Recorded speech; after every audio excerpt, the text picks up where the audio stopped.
During an air show on June 26, 1988, Air France's A320 passenger airplane was set to fly over the Mulhouse-Habsheim Airport at a low speed with its landing gear down at an altitude of 100 feet. Instead, the plane descended to 30 feet and crashed into a forest next to the runway.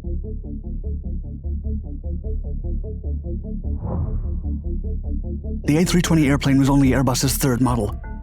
It had a state-of-the-art fly-by-wire system pushed by airlines but rejected by most pilots. Over 30 years after the accident, the real cause of the accident is still disputed. The event that cost the lives of 3 people spawned several conspiracy theories, some of which were propagated by the plane's own captain.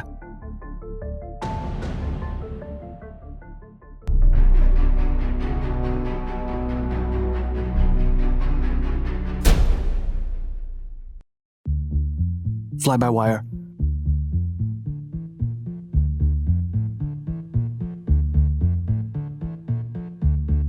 In the early 1980s, an aerospace corporation founded in 1970 by France and West Germany struggled to break into the industry. The only 2 aircraft that Airbus had produced had failed to make a global impact. To prevent Boeing from hoarding the market on passenger planes, Airbus created the A320, a similar aircraft to the Boeing 737, but with one unique addition: a fly-by-wire system in which pilot input data into a bank of computers. The electronic interface would then fly the airplane and determine how to move the actuators at each control surface to ensure the intended response. At the core of this revolutionary system was a series of fail-safe methods named flight envelope protections. The principle behind such protections was that as long as the controls were working, it would be almost impossible to lose control of the plane, even if purposely trying. Airbus was making a statement with this new system. Most crashes were caused by the pilot, not the plane. The interface and its implications infuriated pilots from all over the world, as they wanted to have total control. The airlines, however, were more optimistic about the system, and specifically the A320.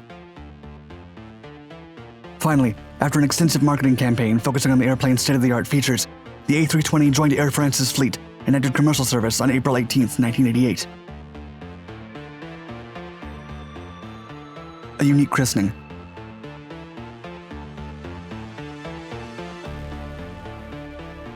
Two months after its introduction, the third A320 delivered to Air France was chosen to take part in the Habsheim Scenic Air Show.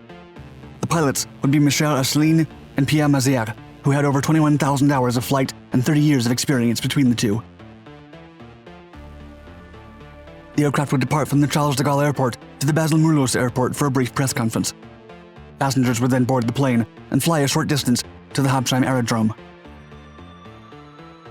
Upon arrival, Captain Asselineau would make a low-level fly pass over the runway, climb up, and turn back, repeating the maneuver over the same runway in the other direction.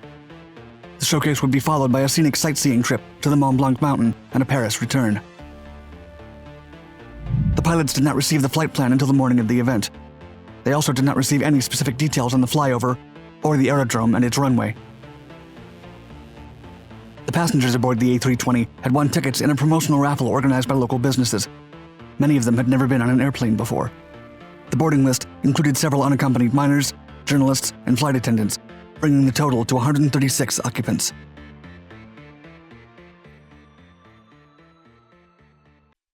Airplane down.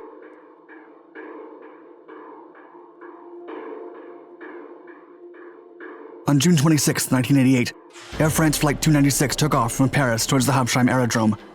The passengers looked out the window excitedly. As the plane approached its destination, the pilots noticed the aerodrome was too small to appear on the plane's computer and required a visual approach once they got closer. Although both pilots had practiced the maneuver at air shows before, they were unfamiliar with the area. When Captain Asselineau began the descent from 2,000 feet and only 6 nautical miles from the field, the distance proved too short to stabilize the aircraft to perform the low-speed flyover maneuver over paved runway number 2. As the plane approached the area, the pilots noticed that the spectators were gathered closer to the runway than expected. This last-minute planned deviation distracted the crew, and the plane became unstable while quickly descending to a mere 40 feet from the ground. From above, the aerodrome's surrounding area looked like grass. Since the pilots had not been given an airport map, they didn't know it was actually a forest. The plane approached the end of the runway, skimmed the treetops, and disappeared for a few seconds. Some of the crowds observing the show captured the moment the A320 vanished into the forest, followed by a massive plume of smoke. The plane was on fire, and trunks and tree branches tore the A320's fuselage. Both engines ingested leaves, and the plane's right wing was sheared off, ejecting fuel. Everyone on board survived the initial crash, but the fire was rapidly consuming the damaged plane. The crew and several adults joined forces to escape, but quickly realized that 6 of the 8 exit doors were unusable. Meanwhile, many passengers had trouble unfastening their seatbelts, as they didn't know how they worked. An exit door was finally opened, and the passengers began to evacuate. As the passengers were counted outside, the crew realized that 3 people were missing.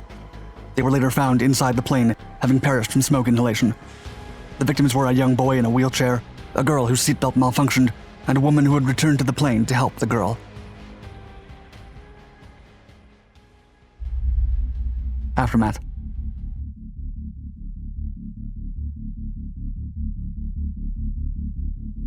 After the accident, many skeptics theorized that the fly-by-wire system was the culprit behind the tragic event. They claimed the computer had overridden the pilots and didn't allow them to force the plane up in time. Many people within the aviation industry, as well as civilians, believed the French authorities covered up a failure in the system and that corporate greed was to blame. If these allegations were true, it would have been disastrous for both Airbus and Air France. After a thorough investigation, the official report concluded that the pilots were to blame. They flew too low and slow and failed to see the forest before it was too late and accidentally flew over it. However, pilot Michel Asselin insisted that the engines didn't produce enough power when he tried to accelerate. In 1997, the pilots, 2 Air France officials, and the club president who sponsored the air show were declared guilty of involuntary manslaughter and received varying sentences. Pilots Michel Asselin and Pierre Mazière received jail time, and the others were put on probation. In the aftermath of the Air France Flight 296 disaster, there were allegations that the investigators had tampered with evidence, specifically the aircraft's flight recorders or black boxes. The allegations spread all over Europe, and the case was riddled with conspiracy theories for decades.